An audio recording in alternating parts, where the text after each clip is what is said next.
Matric का exam देने जा रहे बच्चों को मेरी तरफ से ढेर सारी शुभकामनाएं। आपका एग्जाम बहुत अच्छा जाएगा, बिल्कुल बेफिक्र होकर बिना डरे एग्जाम दीजिए। लेकिन एग्जाम देने जाने से पहले ये 5 बातें आपको जान लेनी है। ये 5 गलतियां किसी भी हाल में आपको एग्जाम में नहीं करना है। देखिए, सबसे पहली गलती जो आपको नहीं करनी है, किसी भी हाल में आपको लेट से नहीं जाना है। जी हाँ, बिल्कुल। अगर फर्स्ट सिटिंग एग्जाम है तो आपको 9 बजे से पहले पहुंच जाना है सेंटर पे, और अगर सेकंड सिटिंग एग्जाम है तो आपको 1:30 बजे से पहले पहुंच जाना है। किसी भी हाल में आपको लेट नहीं करना, क्योंकि 1 मिनट की लेट भी ना आपको 1 साल आपका बर्बाद करवा सकता है। मतलब 1 साल बर्बाद होना बहुत बड़ी बात हो जाती है, ठीक है। तो आपको लेट बिल्कुल नहीं करना है। अच्छा, दूसरी गलती क्या नहीं करनी है कि चलिए अगर लेट हो ही गया किसी कारण से, अगर लेट पहुंच ही गया सेंटर पे, सेंटर का गेट बंद हो ही गया, तो आपको सेंटर पर अंदर घुसने के लिए किसी से बहस नहीं करनी है, लड़ाई झगड़ा नहीं करना है।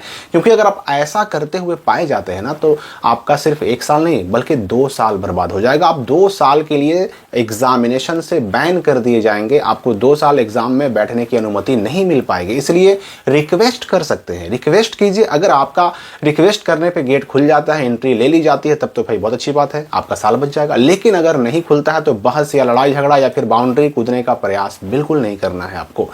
तीसरी गलती क्या नहीं करनी है कि देखिए, जो आपको एग्जामिनेशन में ओएमआर सीट मिलने जा रहा है, जो आपको अटेंडेंस सीट मिलने जा रहा है, या फिर जो आपको कॉपी, जिसको हम लोग आंसर सीट भी कहते हैं, वो मिलने जा रहा है। मैट्रिक में ये जो ओएमआर सीट है, कॉपी है, अटेंडेंस सीट है, इन तीनों चीजों में आपको सेट कोड किसी भी हाल में नहीं छोड़ना है। सेट कोड आपको कॉपी में भी भरना होता है, सेट कोड आपको ओएमआर सीट पर भी भरना होता है, आपको अटेंडेंस सीट के पार्ट ए और पार्ट बी पर भी भरना होता है।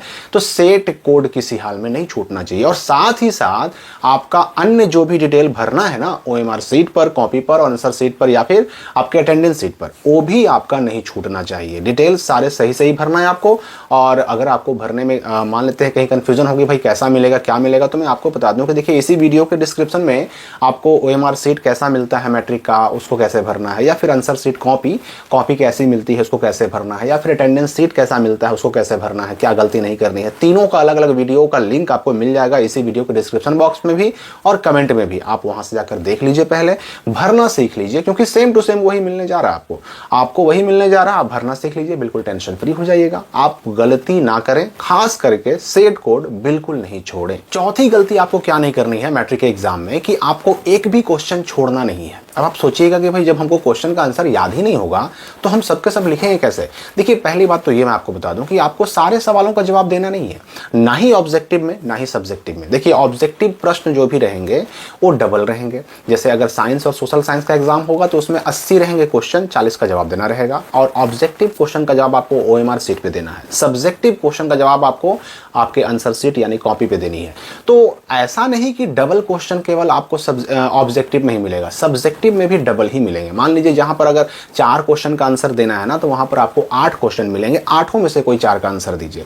तो मेरे कहने का मतलब ये हुआ कि अगर किसी सवाल का जवाब आपको नहीं आ रहा, देना जरूरी था, चलिए 8 सवाल हमको 8 में से 4 का ही जवाब देना है, लेकिन 4 नहीं आ रहे हैं, 3 ही आ रहे हैं, जितना मांगा जा रहा है उसमें हमें कोई छोड़ना भी नहीं है। और अगर याद नहीं है तो फिर हम लिखेंगे कैसे। तो देखिए, उसके लिए उस क्वेश्चन जो छूटने जा रहा है, उस क्वेश्चन में क्या पूछा जा रहा है, कैसे पूछा जा रहा है, कुछ तो समझ में आएगा। जितना समझ में आएगा, जैसे समझ में आएगा, आपको जो मन में आए लिखिए, लेकिन लिखिए जरूर, छोड़िए नहीं। काउंटिंग में होना चाहिए कि भाई 4 क्वेश्चन का आंसर मांगा गया है तो 4 क्वेश्चन बच्चे ने लिखा है, काउंटिंग में आना चाहिए। चलिए मान लेते हैं कि उस क्वेश्चन का आंसर जो आपने अपने से बनाकर लिखा, उसका क्वेश्चन का पूरा नंबर नहीं मिलेगा, लेकिन 4 में 3 ही नंबर मिल जाएगा, 1 ही मिल जाएगा, कुछ तो मिलेगा ना। नहीं लिखेगा तो कुछ नहीं मिलेगा, 0 मिलेगा। तो ना लिखने से कुछ लिखना, गलत लिखना या अपने से बनाकर लिखना बेहतर होता है।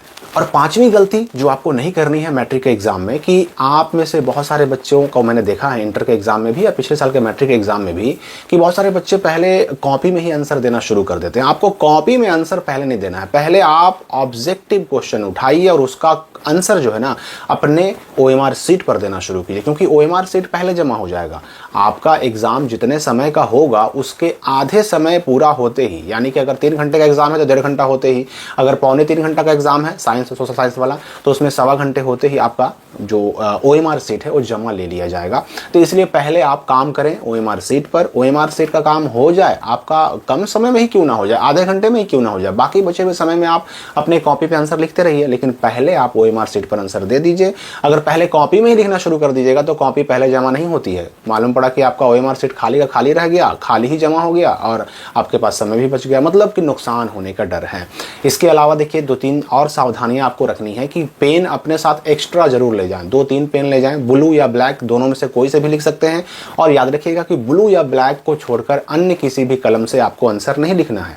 आप ब्लू और ब्लैक दोनों का भी यूज कर सकते हैं, दोनों में से किसी एक का भी यूज कर सकते हैं। पेन ऐसा ले जाएं जिससे आप पहले लिख चुके हैं, और पेन बिल्कुल नया नया मार्केट से दुकान से खरीद कर तुरंत नहीं ले जाएं, क्योंकि नया पेन जो भी होता है ना, चलने में थोड़ा सा दिक्कत करता है। तो इसलिए आप पेन को कुछ पहले चला लें, भले ही उसको पेपर पर ऐसे ही 2-3 बार 10 बार 20 बार चला लें, लेकिन चलाएं जरूर, ताकि थोड़ा सा फ्री हो जाए, लिखने में आसानी हो जाए। जिस पेन पर आपका हाथ बैठा हुआ है वही इस्तेमाल करें।